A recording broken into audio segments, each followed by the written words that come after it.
primeiro hino nós cantamos Livre Estou, Livre Estou.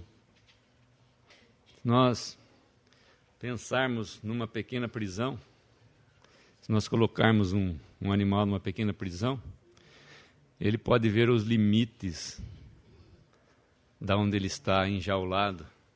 Agora, se nós formos num desses safaris que nós temos aí, onde talvez o animal possa não enxergar aonde está a cerca, onde está aquilo que está impedindo que ele saia, mas ainda assim ele está preso, ele não está livre. O animal verdadeiramente está livre quando ele está na floresta, nós vemos. Quando ele pode andar, ele pode sair, pode ir para onde ele quiser. E assim é conosco. A religião, geralmente, alarga a parede das nossas celas, simplesmente, não deixando que a gente enxergue. Mas nós ainda continuamos presos. Por quê? Por que o homem foi criado? Por que Deus criou o homem? Por que nós estamos aqui nesse mundo? Qual é o motivo de nós aqui estarmos? Por que nós temos a Bíblia? Por que nós estamos aqui? O motivo de nós estarmos aqui falando hoje, essa noite? Nós cantamos no segundo hino: a água viva a jorrar, do rio vivificador, que é Cristo, já bebi. Quantos aqui já beberam de Cristo? Realmente já bebi. Quem bebeu jamais terá sede. Podemos orar? Podemos abrir em Jeremias capítulo 2. Há muito tempo atrás aconteceu um fato quase trágico, graças ao Senhor. Eu vinha vindo com a minha família e pela estrada Washington Luiz, nós sabemos que é de 2 pistas. E quando de repente, na minha frente vinham vindo 2 carros, iam seguindo na mesma direção 2 carros, quando de repente, na minha frente, deparei com um caminhão em sentido contrário. Nossa! Numa questão de segundos, graças a Deus, talvez um anjo tenha puxado, talvez não, com certeza um anjo tenha puxado a direção, tenha me salvado naquela hora. Aí eu fiquei pensando, como pode? E ele seguiu adiante, até onde não sei, porque eu vim para Limeira, próximo ali de Rio Claro, e eu fiquei pensando, como é que pode? Ele viu os carros em sentido contrário, e ele seguindo naquela direção, e seguindo, e passou buzinando do meu lado, como se tivesse toda a razão. E isso me levou a pensar, nesse trecho que nós vamos ler aqui também, como é que uma pessoa, como é que um grupo de pessoas pode pensar que o errado é certo? Como é que um grupo de pessoas pode pensar que o preto é branco?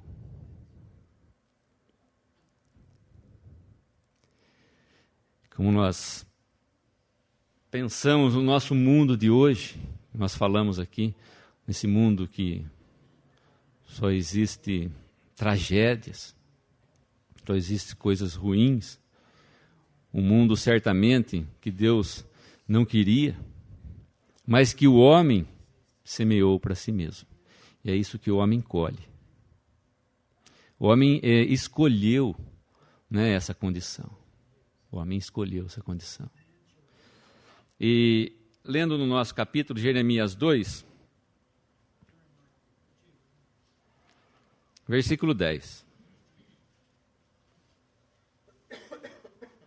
Versículo 9. Portanto, ainda pleitearei convosco, diz o Senhor, e até com os filhos de vossos filhos pleitearei. Porquanto passai as ilhas de Quitim e vede, e enviai a Quedar, e atentai bem, e vede se sucedeu coisa semelhante. houve alguma nação que trocasse os seus deuses, posto não serem deuses? Todavia o meu povo trocou a sua glória pelo que é de nenhum proveito. Espantai-vos disto, ó céus, e horrorizai-vos. Ficai verdadeiramente desolados, diz o Senhor, porque o meu povo fez duas maldades. A mim me deixaram um manancial de águas vivas e cavaram cisternas rotas que não retêm as águas. Deus diz aqui: espantai-vos disto, ó céus, e horrorizai-vos, ficai verdadeiramente desolados, diz o Senhor. É um horror. Horrorizai-vos, diz a palavra, espantai-vos. O que o homem fez? Nós vemos aqui o povo de Israel, que havia saído do Egito com a mão poderosa.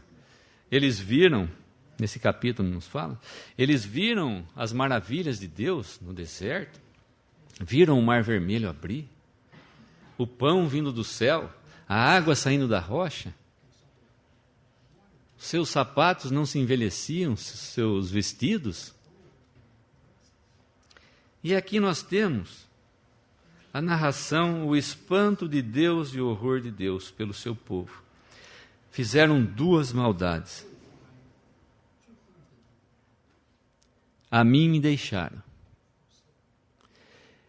E não somente isso, terem deixado a Deus, eles cavaram, abandonaram o manancial de águas vivas e cavaram cisternas rotas, que não retêm as águas. Irmãos e amigos, nós podemos pensar aqui, como uma pessoa pode abandonar um manancial? Vamos pensar aqui, pequenino, um olho d'água que brota água do chão, e aquela água sempre corrente, bonita, cristalina. Como é que eu posso trocar por uma cisterna? Cisterna, naquele tempo a cisterna era cavada na rocha e acumulava a água da chuva. Quer dizer, era uma coisa imprevisível. E aqui o Senhor nos diz: cisternas rotas é que tem fissura, que não retém as águas. Era uma coisa duvidosa. E uma água, quando fica parada, nós chamamos de água choca, pode cair toda a sorte de imundícies ali naquele poço. Eles trocaram uma coisa certa, um manancial de águas vivas, por cisternas rotas. Isso é um espanto. Isso causou um horror para Deus. E será, irmãos e amigos, que é diferente nos dias de hoje? Do povo de Israel, de nós mesmos e daqueles que não conhecem a Deus nos dias de hoje? Será que isso é diferente? Será que o homem mudou? O que leva o homem a abandonar a Deus, a deixar Deus de lado? Fazer a sua própria vontade. Quando nós queremos fazer a nossa própria vontade, nós estamos dizendo não para Deus, porque nós queremos que a nossa vontade prevaleça. Nós não queremos as águas vivas, nós queremos as águas podres. O homem foi criado à semelhança de Deus. Deus nos criou.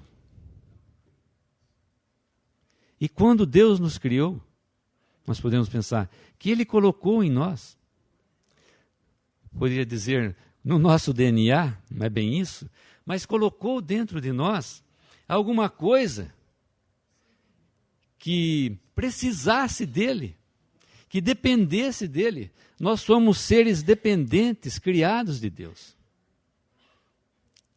Deus sabe, Deus nos criou, Deus conhece todo o nosso mecanismo. Deus conhece o nosso deitar e o nosso levantar, como fala o salmista. Deus conhece todas as coisas, Ele sabe o que nós precisamos. Será que só nós não sabemos que nós somos dependentes de Deus? Que basta Deus retirar a nossa respiração em que nós morremos? Que nós comemos, nós nos movemos, nós respiramos, tudo em Deus, porque Ele fez todas as coisas? Será que o homem não consegue enxergar isso tão simples?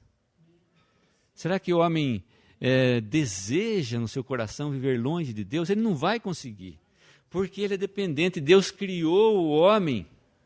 Dentro do homem tem alguma coisa que busca Deus, que quer Deus, que precisa de Deus. Deus colocou a eternidade nos nossos corações, nós somos eternos. Não temos como fugir de Deus. Para onde nós vamos? Para onde o homem vai?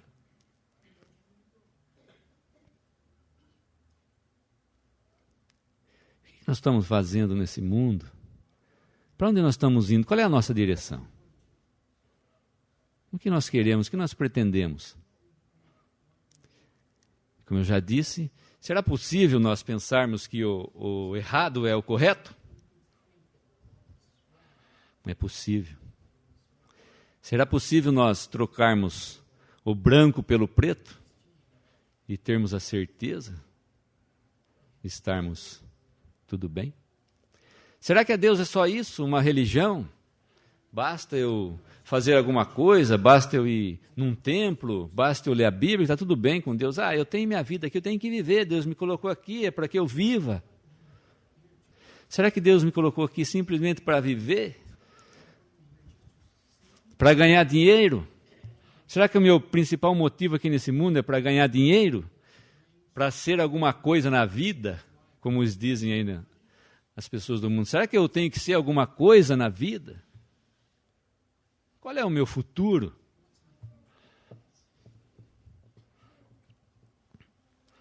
Nós podemos abrir lá em Romanos, capítulo 1, no versículo 16. Aqui é uma epístola de Paulo aos romanos, aos que estavam em Roma. Versículo 16: porque não me envergonho do evangelho de Cristo, pois é o poder de Deus para a salvação de todo aquele que crê, primeiro do judeu e também do grego. Porque nele se descobre a justiça de Deus de fé em fé, como está escrito, mas o justo viverá da fé. Porque do céu se manifesta a ira de Deus sobre toda a impiedade e injustiça dos homens, que detêm a verdade em injustiça, porquanto o que de Deus se pode conhecer, neles se manifesta, porque Deus lhe manifestou. Porque as suas coisas invisíveis, desde a criação do mundo, tanto o seu eterno poder como a sua divindade, se entendem e claramente se veem pelas coisas que estão criadas, para que eles fiquem inexcusáveis. Porquanto, tendo conhecido a Deus, não o glorificaram como Deus, nem lhe deram graças, antes em seus discursos se desvaneceram, e o seu coração insensato se obscureceu. Dizendo-se sábios, tornaram-se loucos, e mudaram a glória do Deus incorruptível, em semelhança da imagem de homem corruptível, e de aves, e de quadrúpedes, e de répteis. Pelo que também Deus os entregou às concupiscências de seus corações, à imundícia, para desonrarem seus corpos entre si. Pois mudaram a verdade de Deus em mentira, e honraram e serviram mais a criatura do que o Criador, que é bendito eternamente. Amém. Pelo que Deus os abandonou às paixões infames, porque até as suas mulheres mudaram o uso natural, no contrário à natureza. E semelhantemente também os varões, deixando o uso natural da mulher, se inflamaram em sua sensualidade, uns para com os outros, varão com varão, cometendo torpeza, e recebendo em si mesmos a recompensa que convinha ao seu erro. E como eles se não importaram de ter conhecimento de Deus, assim Deus os entregou a um sentimento perverso para fazerem coisas que não convêm. Estando cheios de toda a iniquidade, prostituição, malícia, avareza, maldade, cheios de inveja, homicídio, contenda, engano, malignidade, sendo murmuradores, detratores, aborrecedores de Deus, injuriadores, soberbos, presunçosos, inventores de males, desobedientes aos pais e às mães, nécios infiéis nos contratos, sem afeição natural, irreconciliáveis, sem misericórdia, os quais, conhecendo a justiça de Deus, que são dignos de morte, os que tais coisas praticam, não somente as fazem, mas também consentem aos que as fazem. Nós temos aqui uma narração de vários pecados, várias impiedades que os homens estão sujeitos. Nós vemos aqui a lista de onde o homem pode chegar quando o homem abandona Deus. O que o homem pode fazer quando o homem abandona Deus? Nós lemos aqui: tendo conhecido a Deus, não glorificaram como Deus, versículo 21. Seu coração insensato se obscureceu. Será que foi da noite para o dia que isso aconteceu? Será que os homens caíram nessa degradação da noite para o dia? Seu coração insensato se obscureceu. Nós podemos pensar, quando a gente vê uma luz, quando a gente passa perto de uma luz, numa noite bem escura, aquela luz, quando a gente está próxima dela, está bem brilhante. Conforme a gente vai abandonando, vai passando pela luz, ela vai ficando menor, menor, menor, menor. Quanto mais a gente vai se afastando, até que a luz se apaga, até que a luz some. Nós podemos pensar que os homens fizeram isso. Eles tiveram a luz, conheceram a Deus, contudo não o glorificaram como Deus, nem lhe deram graça. Versículo 24, Deus os entregou às concupiscências. Versículo 26, Deus os abandonou. Versículo 28, Deus os entregou a um sentimento perverso. Além dessas pessoas que deixaram a Deus, que praticam todas essas coisas, homossexualismo, lesbianismo, nós vemos aqui, além deles praticarem isso daí, vão ter esse juízo. Essa própria obra que eles fazem já é um juízo de Deus, porque Deus já entregou essas pessoas a esse estado, porque eles não quiseram a Deus, eles se negaram, tendo conhecido a luz, passaram próximos da luz, eles se negaram a conhecer a Deus, negaram a reter o conhecimento de Deus, não quiseram a Deus. Deus os entregou. Já é isso que nós vemos no mundo, já é um juízo. E depois, no juízo final, vão ter que dar contas disso tudo também. Nós podemos ver o que causa o homem estar longe de Deus, longe do seu Criador, longe daquele que o fez. Eles se negaram. Porque nós vemos nas coisas que foram criadas, está claro e patente que existe um Criador. E a própria idolatria, quando o homem faz um ídolo, ele mesmo está dizendo que ele acredita que existe um Deus. Ele mesmo, quando ele faz um Deus, ele está dizendo que existe um Deus, ele quer dizer que existe alguma coisa superior a ele. Ele coloca aquela coisa como superior. O homem é idólatra, só que ele não quer receber o Deus da Bíblia. Ele não quer saber de Deus nem do Senhor Jesus. Ele se nega. Por que isso? A história de um homem que estava há muito tempo na masmorra, por anos a fio, quando um outro exército da cidade, um outro exército de uma outra cidade, entrou naquela cidade e libertou todos os presos, e como ele era o mais velho, foi trazido para agradecer aquele outro exército que tinha libertado, E ele disse, eu não consigo olhar para essa luz, eu prefiro ficar naquela escuridão onde eu estava, porque eu não aguento essa luz. Não quero, eu quero morrer onde eu estava, quero morrer na masmorra. Por favor, me levem para lá. Um lugar fedorento, um lugar sem asseio, sem luz.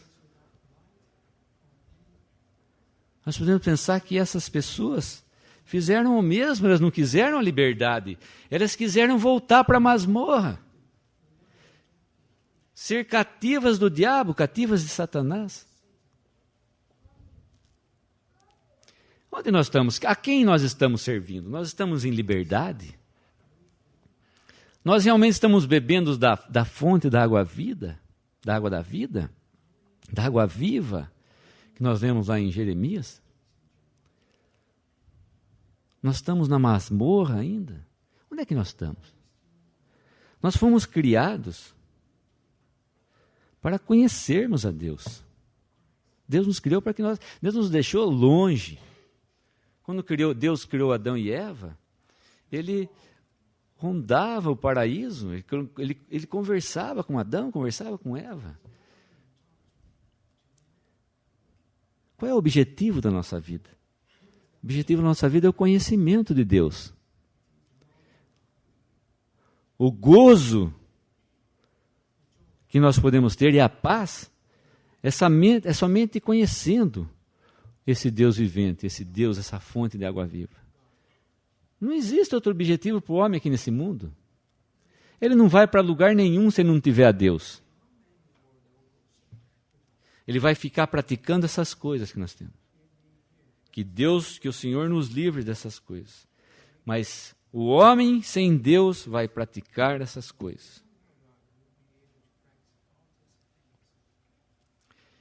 E o interessante é nós pensarmos que em Coríntios, existe um trecho lá que Paulo diz que vós antes haveis sido tais como esses homens, os que eram de Coríntios. E em Efésios, que nós lemos hoje, nós andávamos no mundo, no curso do mundo, fazendo a vontade da carne, como os gentios, sem Deus, sem luz no mundo, andando segundo a nossa própria vontade. Nós vemos aqui no versículo 16, que Paulo diz, porque não me envergonho do Evangelho de Cristo, pois é o poder de Deus para a salvação de todo aquele que crê.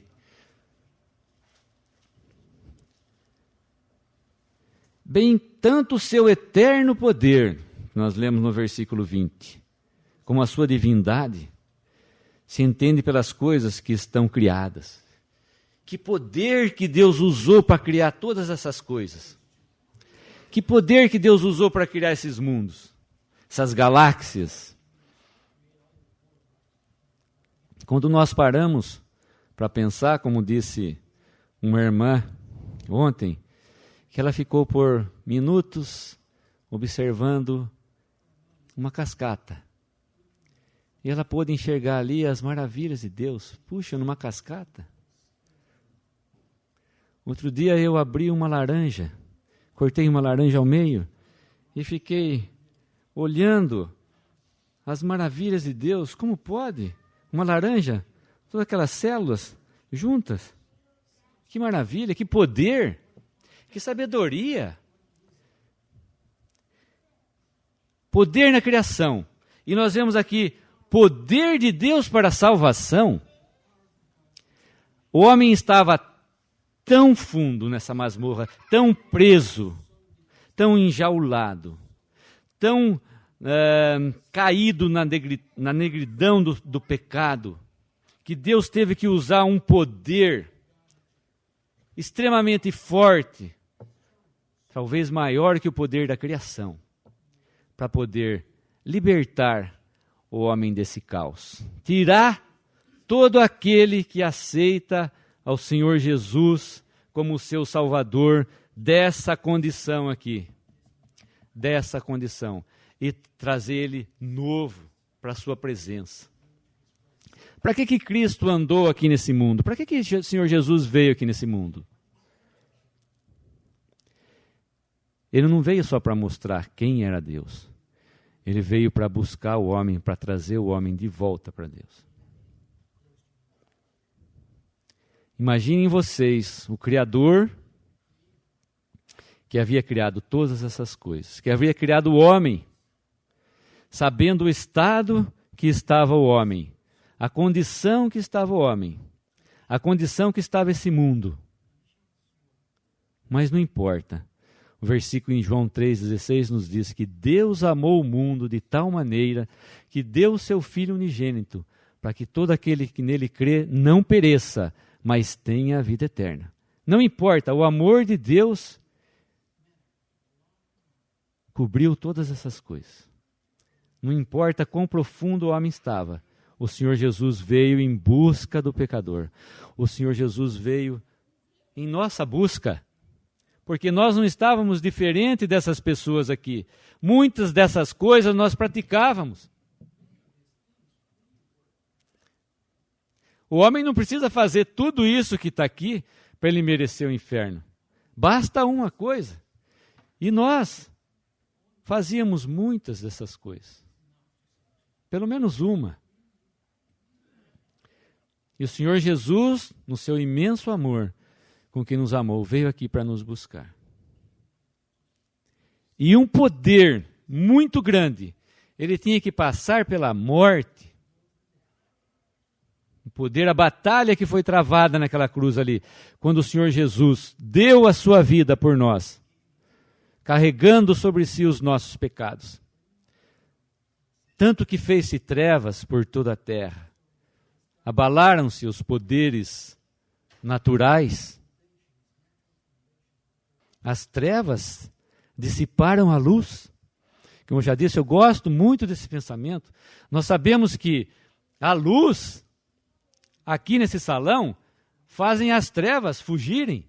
As trevas vão embora. Quando você acende a luz, as trevas saem. Agora, pensarmos o contrário, que quando as trevas chegam aqui, fazem as luzes irem embora, quase que impossível. Naquele dia fez-se trevas por toda a terra. As trevas fizeram a luz do sol, sumiu.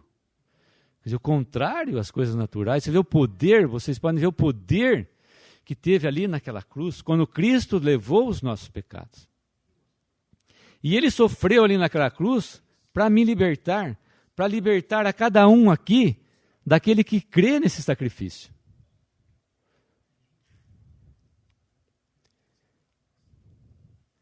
O pior de tudo é nós não reconhecermos o nosso estado. O estado de pecadores. Nós devemos o quê?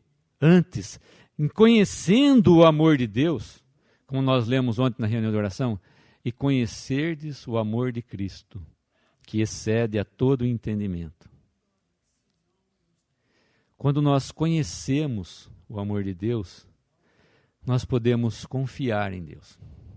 Quando nós sabemos que Cristo realmente estava aqui nesse mundo, passando por esse mundo, querendo a minha pessoa, sabendo que Deus queria a minha companhia, que Deus queria me mandar para o lago de fogo, mas que Deus queria que eu gozasse perpetuamente das suas delícias. Quando eu creio nisso, quando eu deixo isso na mão de Deus, quando eu deposito essas coisas na mão de Deus, quando eu aceito isso, eu recebo a luz, eu recebo a salvação. Eu sou salvo. Eu simplesmente tenho que aceitar aquilo que Deus está me pedindo, que Deus está dizendo. Eu simplesmente preciso aceitar que sou um pecador e que Deus é um grandiosíssimo Salvador. Porque não me envergonho do Evangelho de Cristo, pois é o poder de Deus para a salvação de todo aquele que crê. Nós podemos pensar também, salvar do quê? Foi aquilo que eu disse. O homem, longe de Deus, longe daquela luz, depois de tanto tempo sem aquela luz, pode pensar que está fazendo o certo, fazendo o errado. Por isso, nós devemos receber essa palavra de Deus como verdadeira. Nós devemos reconhecer aqui que o que Deus disse é verdade. Nós não devemos desconfiar de Deus. Talvez eu não goste do que esteja escrito aqui, porque muitos não gostam do que está escrito aqui. Isso leva o homem a quê? Leva o homem a fazer a sua religião. O que é uma religião? Religião é os meus pensamentos que eu tenho a respeito de Deus. Que tal a gente fazer uma religião aqui? Eu acho que a Bíblia diz que o homem é pecador e que se ele não se arrepender dos seus pecados, não aceitar o Senhor Jesus como seu Salvador, ele vai para o lago de fogo. É muito fácil eu não aceitar essa ideia de Deus.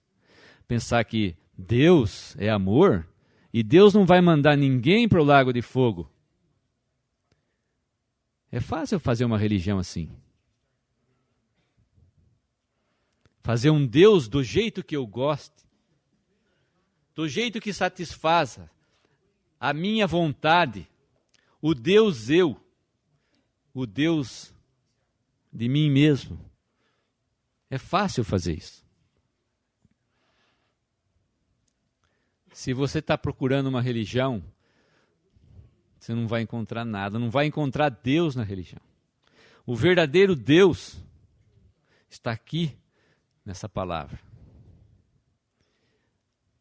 Deus demonstra o seu amor para conosco. Deus não gastou palavras de amor. Deus mostrou o seu amor através da morte de Cristo. Não ficou um amor de palavras. Um amor de palavras é fácil, eu te amo. Mas, eu digo para o alemão, eu te amo. Mas no dia que ele precisa fazer tirar o rim, eu preciso doar o meu rim para ele, ele vai ver que eu realmente o amo. Eu vou dar o meu rim para ele. Então Deus mostrou o seu amor para conosco. Não ficou em palavras, não, eu amo você, eu te amo. Não, ele deu o que de mais precioso ele tinha, o Senhor Jesus, para que morresse em nosso lugar. E disso nós não temos que desconfiar, como já disse. Porque o pecado de desconfiança nos leva para longe de Deus também. Nós podemos pensar em Eva. O que o diabo colocou no coração de Eva? Que Deus estava escondendo alguma coisa dela. De modo nenhum você vai morrer. Deus havia dito, certamente morrerás. E o diabo disse para ela, não, você não vai morrer. Deus está sendo muito grave com você. Ele está com medo, sabe do quê? De que o dia que você vai comer esse fruto, vai se abrir os seus olhos e você vai ficar sabendo as coisas mais do que ele. Deus está negando alguma coisa para você. Não caia na dele, não. Deus está negando para você alguma coisa. Até que ela tomou do fruto e comeu. E abriram-se-lhe seus olhos. E logo depois ela viu o fruto do que ela fez. Quando ela viu Caim matando Abel. Quando ela viu seu filho Abel morto, estava lá o fruto da sua desobediência, o primeiro fruto da sua desobediência, que ela pôde assistir. Então nós não temos que desconfiar. Se Deus não está dando alguma coisa para a gente, é porque não vai ser bom para a gente. O que Deus tinha de bom, Deus já nos deu, que é a vida eterna. E agora, Deus nos convida para que nós gozemos com Ele das delícias da eternidade. Como nós lemos em Efésios, capítulo 2, podemos abrir lá. Versículo 1, nós lemos hoje. E vos vivificou, estando vós mortos em ofensas e pecados, em que noutro tempo andastes segundo o curso deste mundo, segundo o príncipe das potestades do ar, do espírito que agora opera nos filhos da desobediência, entre os quais todos nós também antes andávamos nos desejos da nossa carne, fazendo a vontade da carne e dos pensamentos. E éramos por natureza filhos da ira, como os outros também. Mas Deus, que é riquíssimo em misericórdia, pelo seu muito amor com que nos amou, estando nós ainda mortos em nossas ofensas, nos vivificou juntamente com Cristo. Pela graça sois salvos. E nos ressuscitou juntamente com Ele, e nos fez assentar nos lugares celestiais em Cristo Jesus, para mostrar nos séculos vindouros as abundantes riquezas da sua graça, pela sua benignidade para conosco em Cristo Jesus. Porque pela graça sois salvos por meio da fé, e isto não vem de vós, é dom de Deus. Vede da onde Deus nos tirou. Mas Deus, que é riquíssimo em misericórdia, pelo seu muito amor com que nos amou. Seu muito amor, nós não vamos entender nunca esse amor. Nós vamos gastar toda a eternidade para podermos compreender esse amor de Deus para conosco. Deus nos quer, Deus nos deseja, Deus quer ter a minha companhia. Para quê que Ele quer ter a minha companhia? Versículo 7. Para mostrar nos séculos vindouros as abundantes riquezas da sua graça.